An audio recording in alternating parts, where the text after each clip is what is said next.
Halo guys, selamat datang kembali di channel Broview. Bagaimana kabar kalian semua? Semoga dalam keadaan sehat selalu dan diberi kelancaran dalam segala aktivitasnya. Masih bersama saya Stephen yang akan menjelaskan alur cerita filmnya. Kali ini saya akan menjelaskan alur cerita film yang berjudul The Losers. Film ini mengisahkan tentang tim khusus CIA yang dikhianati dan ditinggalkan untuk mati oleh atasan mereka. Hal ini membuat mereka berusaha melancarkan serangan terhadap CIA. Seperti apakah kisahnya? Langsung saja, sebelum masuk ke ceritanya seperti biasa siapkan apa? Ya tentunya Kopai dan Udbray untuk menemani kalian dalam menonton alur cerita film ini. Dan sekarang kita masuk intro.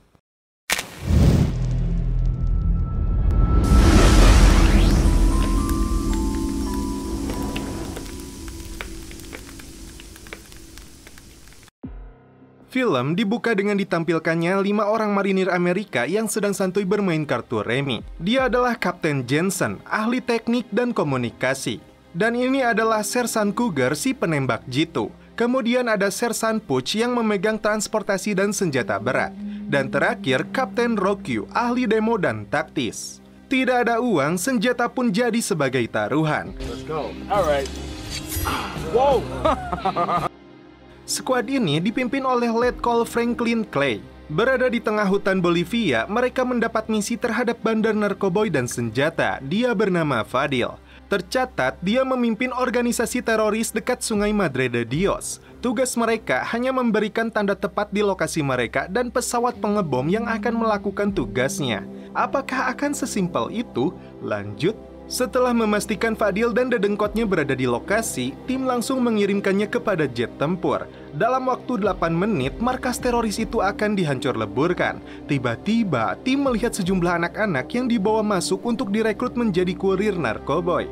Sialnya, pusat pengendali misi tetap akan melakukan pengeboman meskipun sudah diperingatkan banyaknya bocah di markas musuh.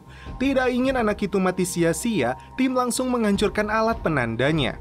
Yang aneh, Clay ternyata berkomunikasi dengan seseorang yang bernama Max yang tidak dia kenal. Tim bahkan tidak bisa melakukan komunikasi langsung dengan jet tempur karena saluran komunikasi mereka diretas. Tidak ada pilihan, kurang dari 8 menit lagi mereka harus menyelamatkan anak-anak.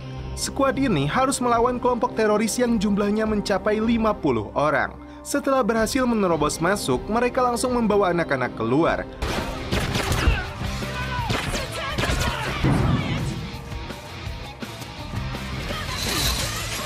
Come on, let's go. Let's go. Dan terlihat juga beberapa ladies dolar kuning. Untuk membawa anak-anak itu, mereka menggunakan bis ular kuning yang sebelumnya digunakan oleh Mang Yana. Di ruangan lain, Clay menemukan seorang anak yang disandera oleh Fadil. Yang aneh, Fadil mengira Clay dan timnya dikirim oleh Max. Menurutnya, Max akan membunuh mereka juga.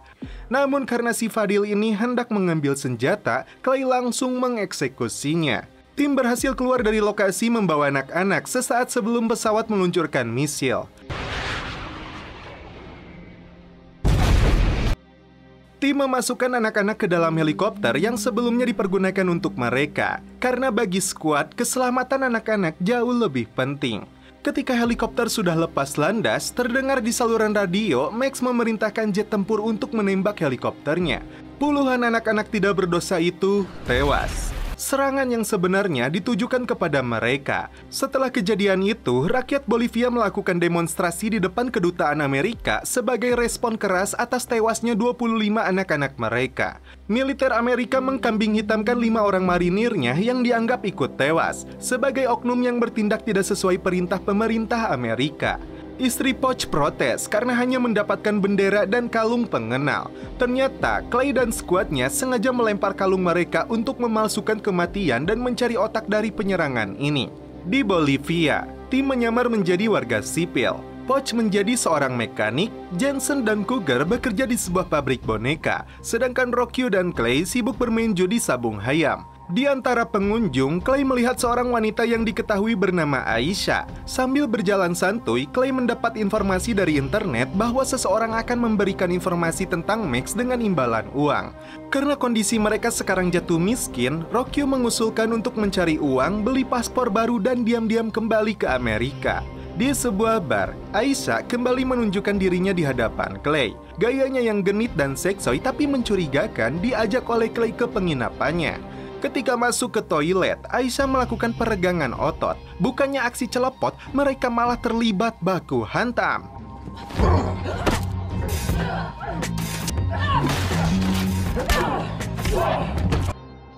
Kursi televisi dan botol minuman dijadikan senjata oleh Aisyah untuk melumpuhkan Clay. Gelut pun berakhir setelah Clay hampir menyerangnya. Aisyah mengaku bisa membantunya menemukan Max. Keluar dari penginapan yang terbakar, Aisyah tahu mereka masih hidup setelah menghitung jumlah gigi yang ditemukan di puing-puing helikopter. Aisyah memberikan penawaran kepada Clay untuk pulang ke Amerika, tapi dengan syarat mereka harus membunuh Max terlebih dulu. Esok hari, tim kembali berkumpul di area kuburan. Jensen telah melakukan penelusuran bahwa Aisyah sedang diburu oleh CIA, Hamas, dan Sinn Féin, dan organisasi lainnya kecuali PETA. Tiba-tiba Aisyah muncul dan memberikan informasi kalau Max akan berada di Miami dengan mobil lapis baja dan 30 pengawal bersenjata. Pilihan ada di tangan mereka karena Clay merasa bukan sebagai prajurit lagi. Ketika mereka melakukan ini, artinya mereka menyatakan perang dengan CIA. Di sebuah gedung bertingkat di Dubai, sosok Max terungkap di sini. Dia memerintahkan anak buahnya yang bernama Wade untuk memberi pelajaran kepada si gendut yang menolak penawaran darinya. Wade? No, please! No! They hit him in the face, not to throw him off the roof, not. Setelah itu, scene berpindah ke Nogales, perbatasan antara Amerika dan Meksiko. Aisyah membuka 5 peti jenazah yang ternyata berisi Clay dan timnya. Sebuah pulau lenyap dalam seketika akibat gelombang sonik yang dihasilkan dari sebuah senjata yang disebut Snook.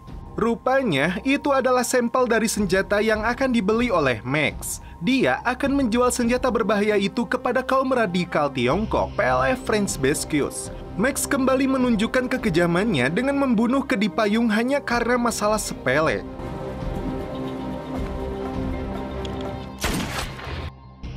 Jensen dan Rokyu tidur santuy di tengah jalan.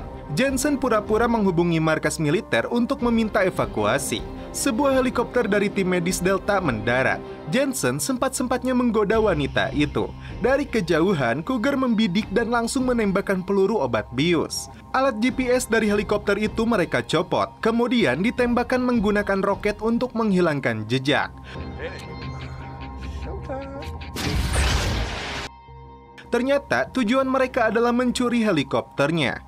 Di sebuah lokasi tersembunyi, helikopter itu mereka chat kembali. Rokyu yang penasaran bertanya kepada Aisyah tentang misi dia sebenarnya. Aisyah mengatakan Max akan membeli senjata generasi baru, namun dia tidak tahu tujuan akhirnya. Rokyu kembali mengancam akan membunuh Aisyah jika ditemukan bukti penjebakan kepada tim. Sampai di Miami, tim memperhatikan rombongan yang membawa Max dengan pengawalan berlapis. Rokyu langsung melepaskan sebuah senjata berisi cairan, sedangkan Jensen menyamar menjadi tukang cilok. Sesuai dengan keahliannya, Cougar berada di atap bangunan. Ketika konvoi mendekat, dia langsung melepaskan tembakan. Wade dan pasukannya langsung membuat barikade di mobil utama. Giliran Clay yang menembakkan gas air mata. Poch yang muncul membawa helikopter terlihat oleh Wade yang ternyata mengenalinya. Sebuah kejutan kembali diberikan kepada mereka.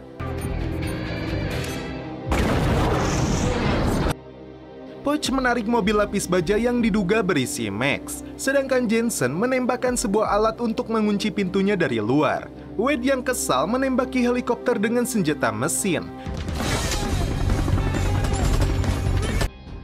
Tim kembali berkumpul di markas. Terungkap, Wade dulunya berasal dari kelompok Seven, dan mereka pernah bekerja kepadanya. Aisyah langsung mengalirkan bensin ke dalam mobil itu. Akibatnya, pasukan yang keluar dari dalam mobil itu tidak berani menembak.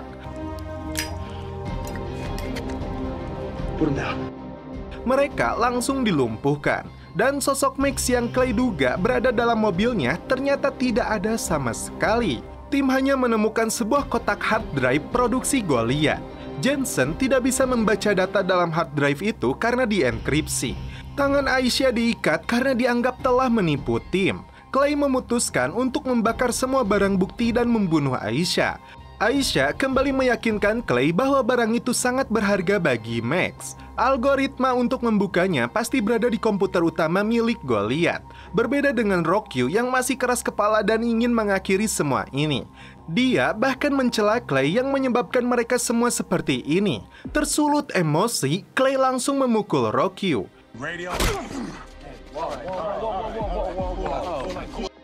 Puerto Rico. Max dan Wade sedang berada di atas sebuah menara pemancar yang berhubungan dengan Tachyon luar angkasa. Lalu Wade menunjukkan sebuah foto yang menunjukkan bukti bahwa hard drive itu telah dicuri oleh Clay dan timnya yang mereka duga sebelumnya telah tewas. Kini Max menyuruh Wade untuk menyiapkan 18 pasukan bersenjata. Di malam harinya, Aisha membawa minuman untuk Clay dan setelah itu mereka pun celepot. Pagi hari sebelum tim berangkat, Clay dan Rockyu saling meminta maaf. Sementara itu, Jensen menyamar menjadi kurir masuk ke perusahaan Goliath. Saat memasuki lift, Jensen membuka celananya yang membuat para ladies ketar-ketir. Jensen memancing kepala keamanan gedung untuk keluar. Saat itulah dia menyamar menjadi teknisi untuk memperbaiki komputernya. Padahal Jensen mengunduh kunci algoritma untuk digunakan membuka enkripsi harddisknya. Ketika petugas memergokinya, Jensen langsung kabur. 3 petugas lainnya mengejar Jensen dan ini yang dia lakukan.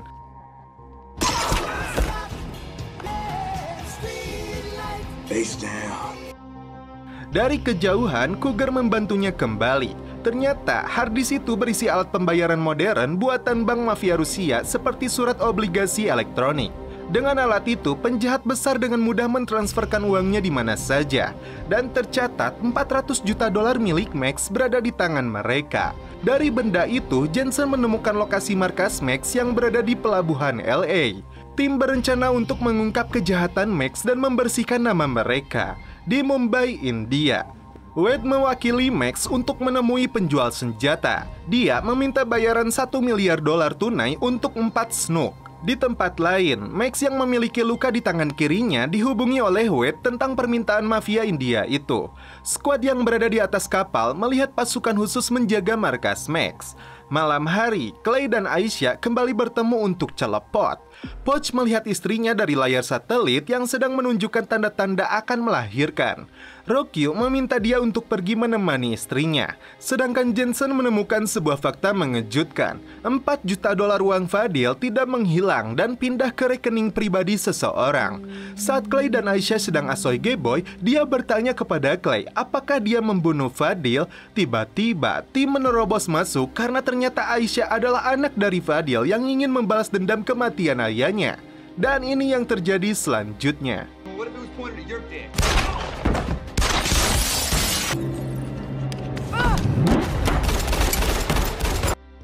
Setelah mengobati luka Jensen, tim tetap pada rencana awal untuk menyelesaikan misi ini.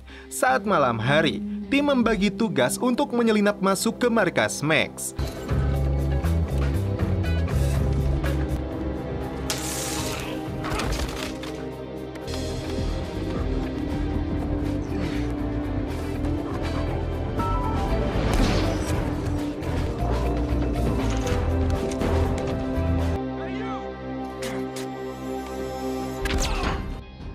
Poch memperingatkan kepada Clay dan Rockyu bahwa Wade berada di lokasi ini. Clay kemudian meletakkan sebuah bom. Rockyu sendiri terkejut saat melihat tumpukan uang tunai senilai $1 miliar. Ketika Jensen melompat ke bawah, pasukan langsung menyergapnya. Begitupun dengan Cougar dan Poch mengalami hal serupa. Terungkap, Rockyu berkhianat kepada tim dan bekerja sama dengan Wade. Dia beralasan selama ini dia kesal kepada Clay, dan harddisk itu dia kembalikan kepada Wade. Uang tunai $1 miliar itu diketahui milik CIA. Uang tersebut kemudian dibayarkan kepada mafia India untuk membeli 4 senjata Snook dan sebuah motor Ducati yang diinginkan oleh Max. Max yang licik melakukan perubahan rencana. Uang itu akan tetap miliknya dan si mafia India ini hendak dieksekusi. No change of plan. Jensen, Cougar, dan Poch hendak dieksekusi sedangkan Clay dibawa menggunakan sebuah mobil. Karena Poch melawan, dia langsung ditembak lebih dulu di kedua kakinya.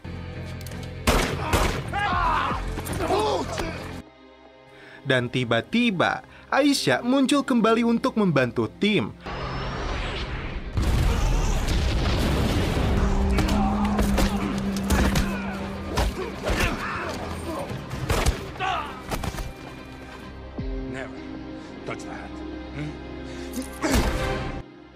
Max dan Wade memaksa mafia India itu menyalakan bomnya. Max akan menjadikan mafia India ini kambing hitam atas serangan yang akan dia lakukan. Aisha kembali mendatangi Clay dan menanyakan apakah dia membunuhnya. Clay menjawab, ya, karena dia orang yang jahat. Dia siap ditembak mati jika itu yang diinginkan oleh Aisha. Aisha memilih menembak pasukan Max yang hendak menyergap. Tim melakukan serangan kejutan. Mereka langsung terlibat kontak senjata dengan musuh.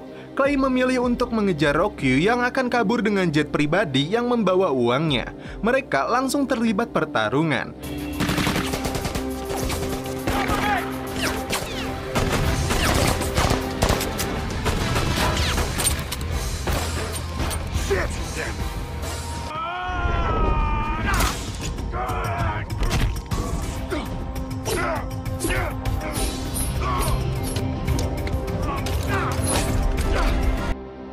Setelah bom tersebut dinyalakan, Max langsung menghabisi mafia India. Wade yang mengetahui Rocky akan membawa kabur uang mereka, dia langsung mengejar menggunakan motor Ducati. Dan Clay yang kini berada di tengah-tengah antara Wade yang menggunakan motor dan Rocky yang berada di dalam pesawat. Dan ini penembakan terepik yang dilakukan Cougar.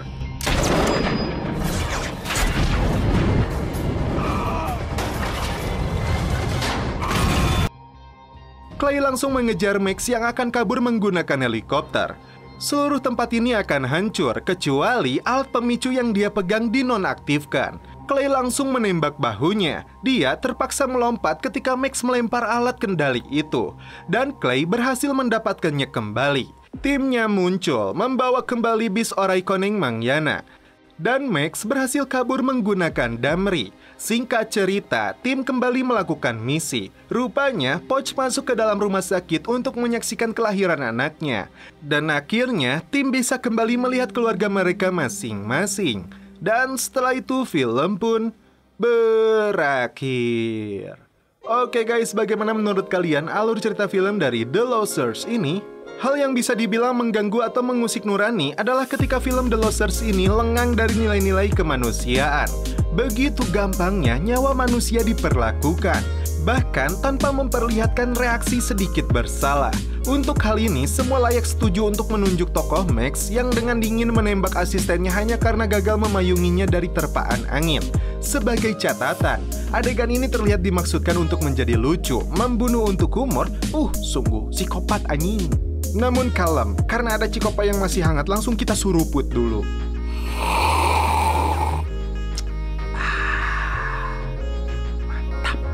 Oke guys, cukup sekian alur cerita film ini. Salam penutup seperti biasa dari kami. Mohon maaf bila ada kata-kata yang kurang berkenan di hati kalian. Mohon dimaafkan ya. Salam perfilman duniawi. Keep enjoy.